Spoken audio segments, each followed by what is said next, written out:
Hello, जय हिंद साथियों। आज बेटा, जैसा कि मैंने पिछली क्लास में आपको समझाया था, राष्ट्र निर्माण की चुनौतियों में मैंने आपको एक कारण बताया था मेरे बच्चे, विभाजन क्यों हुआ।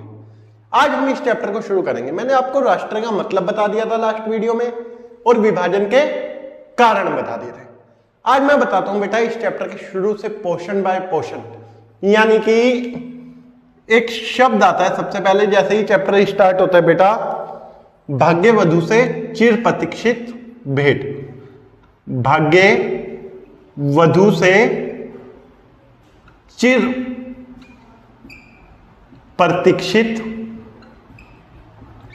भेंट। इंग्लिश में से कहते हैं मेरे बच्चे ट्रिस्ट विद डेस्टिनी। डेस्टिनी का मतलब होता है भाग्य। यहां पे भाग्य वधु को किसके रूप में दिखाया गया बाबू? आप सब कहेंगे सर भाग्य वधु को दिखाया गया आजादी के रूप में। किसके रूप में? आजादी।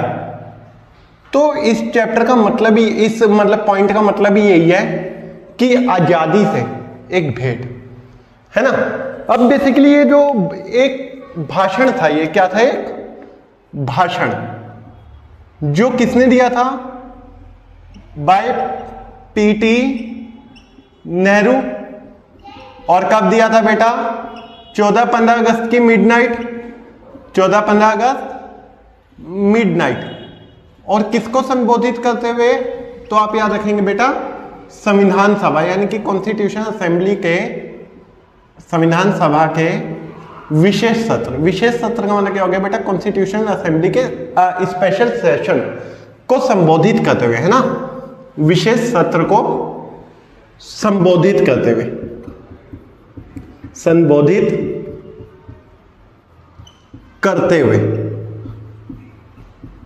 एक भाषण दिया था। क्या था? एक भाषण। इसी भाषण को क्या कहा गया था बाबू? इसी भाषण को कहा गया था भाग्य वधु से चिर प्रतीक्षित भेंट। ये एक इंपॉर्टेंट क्वेश्चन है और पेपर में कई बार 2 मार्क्स का पूछा जाता है, ठीक है। तो आपको इतना याद रखना है, जब हमें आजादी मिली और उस टाइम पे ये एक भाषण था जो किसने दिया? पीटी नेहरू। और बेसिकली 14-15 अगस्त की मिडनाइट थी, ठीक है। और संविधान सभा के विशेष सत्र को संबोधित करते हुए भाषण दिया गया था। क्लियर है? सॉरी।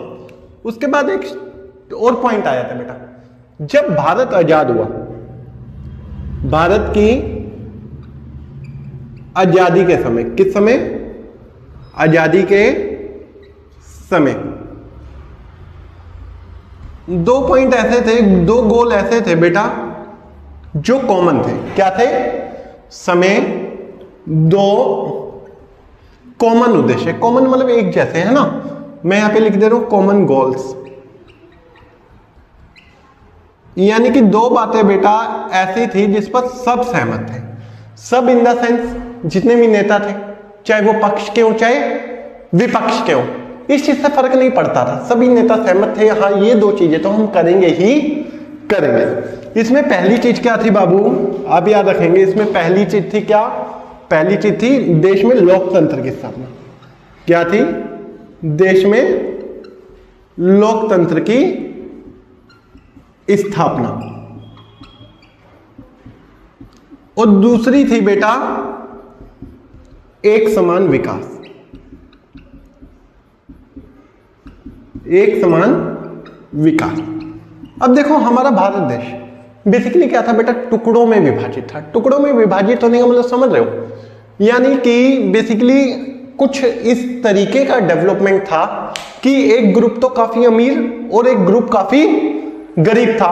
अब ऐसे कंडीशन में अगर किसी एक ग्रुप का डेवलपमेंट हो जाता, चाहे वो अमीर का हो जाता, चाहे वो गरीब का हो जाता, अगर हम गरीब के डेवलपमेंट पे ध्यान देते तो डेमोक्रेसी ना रहती, है ना।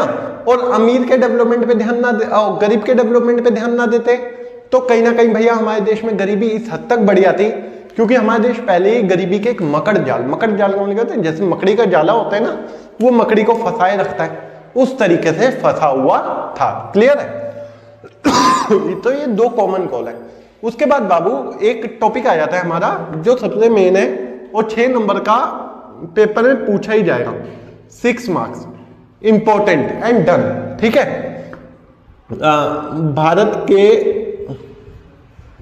समक्ष 3 प्रमुख चुनौतियां कौन सी थी? 3 प्रमुख चुनौतियां। तो 3 प्रमुख चुनौतियों को जब हम पढ़ेंगे बेटा, तो इसमें पहली कौन सी थी? इसमें पहली थी बेटा देश को एकता के सूत्र में बांधना। क्या करना? एकता के सूत्र में बांधना। एकता के सूत्र में बांधने का मतलब क्या है बाबू? एकता के सूत्र में बांधने का मतलब यहां पे यह है कि देश को एक मतलब एक जस्ट लाइक मैं आपको बोलूं, जैसे कि हमारे देश ना ऐसे मोतियों में बिखरा हुआ था, और मोती भी कैसे थे? अलग अलग कलर, अलग अलग साइज, अलग अलग शेप।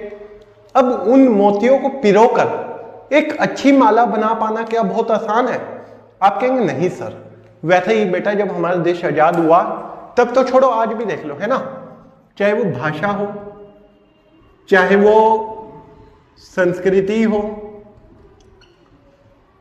चाहे वो धर्म हो, चाहे वो जाति हो, सभी चीजों के आधार पर भारत में एक बड़ी विविधता पाई जाती है।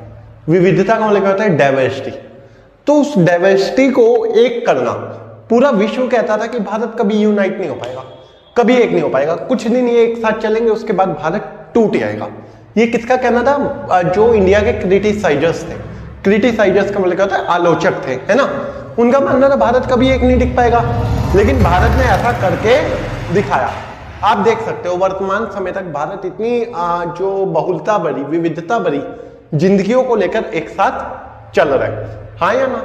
आप कहेंगे जी बिल्कुल सर, क्लियर है ना। सॉरी। दूसरा पॉइंट है बेटा लोकतंत्र की स्थापना। लोकतंत्र की स्थापना। बेटा भारत के सामने दूसरा चैलेंज क्या था? लोकतंत्र स्थापित करना। लोकतंत्र स्थापित करने का मतलब क्या है मेरे बच्चे? आप कहेंगे सर लोकतंत्र, हाँ तो लोकतंत्र का मतलब क्या है? मेरी बात को समझना, मेरी बात को कैच करना। तो लोकतंत्र स्थापित करने का मतलब यहाँ पे बेटा डेमोक्रेसी को लाना। अब देखो जब भारत आजाद हुआ उस टाइम पे जो वोटर्स का आंकड़ा था वो उनका केवल 15% लोग ही ऐसे थे जो लिटरेट थे, जो वोट का मतलब समझते थे, जो जानते थे कि वोट देना क्या होता है। बाकी सारे लोग इलिटरेट थे, अनपढ़ थे, पढ़े लिखे नहीं थे, और हमारे सामने गरीबी एक बड़ा चैलेंज था। ऐसी कंडीशन में विश्व के सभी देश कहते थे कि भारत में चुनाव कराना मतलब विश्व का सबसे बड़ा जुआ कहलाएगा, यानी कि the biggest glamour of the world. But India ने भी ये भी करके दिखाया, नहीं करके दिखाया?